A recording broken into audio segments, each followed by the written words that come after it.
Hello मेरे प्यारे colleagues, my name is Ankit Sharma. आप देख रहे हैं कॉमर्स एंड फन, जहां टीचर दिल और दिमाग दोनों से पढ़ाते हैं। बच्चों, क्या आपको लगता है क्लास 11th में 90 मार्क्स ले आए तो क्लास 12th में हमारे बाएं हाथ का खेल है?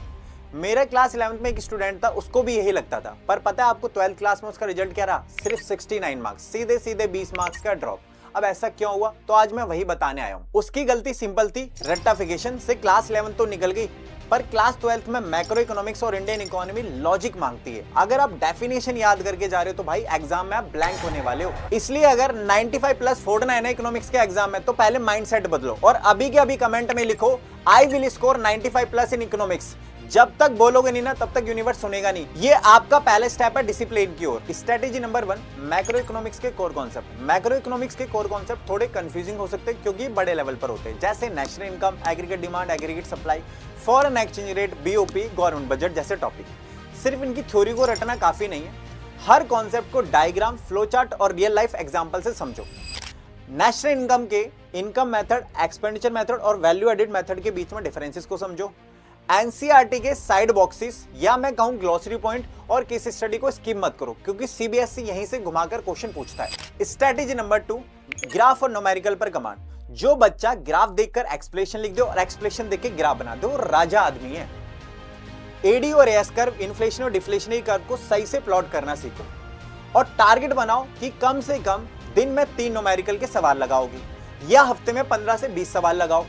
और सबसे जरूरी बात यह है कि आपको पास्ट ईयर क्वेश्चंस को लगाना बहुत जरूरी है। Strategy number 3, competency based question.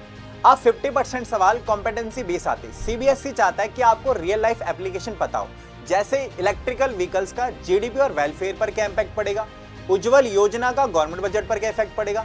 पर इसके लिए सबसे जरूरी है कि आपको एसएसएन रीजन और केस स्टडी की प्रैक्टिस करना बहुत जरूरी है। Strategy number 4, Indian economy development. Indian economy सिर्फ बोरिंग थ्योरी नहीं है, इसे स्मार्ट तरीके से पढ़ने की जरूरत है। इसके 3 पिलर हैं। पहला, हिस्टोरिकल अंडरस्टैंडिंग। 1947 से 1991 तक के रिफॉर्म को एक स्टोरी लाइन की तरफ पढ़ो। स्कीम जैसे स्किल इंडिया, बेटी बचाओ बेटी पढ़ाओ जैसी स्कीम्स को रटने की बजाय ये समझो कि ये क्यों बनाई गई।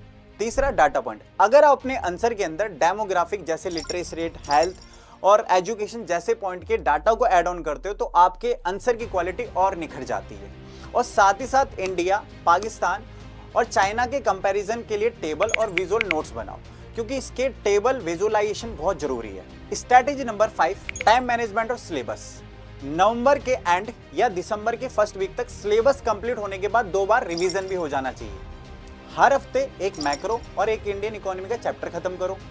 संडे को सिर्फ रिवीजन और पीवाईक्यूज के लिए समय दो। जनवरी के मंथ में 3 घंटे का मॉक टेस्ट लगाओ, बिल्कुल बोर्ड एग्जाम वाली फीलिंग के साथ। आंसर राइटिंग और प्रेजेंटेशन पर काम करो, कीवर्ड्स को अंडरलाइन करो, पॉइंट वाइज प्रॉपर आंसर लिखो, नीट डायग्राम की प्रैक्टिस करो, हैंड राइटिंग को क्लियर लिखो और स्पेस वाली लिखो क्योंकि ना बोर्ड एग्जाम में प्रेजेंटेशन बहुत मैटर करती है।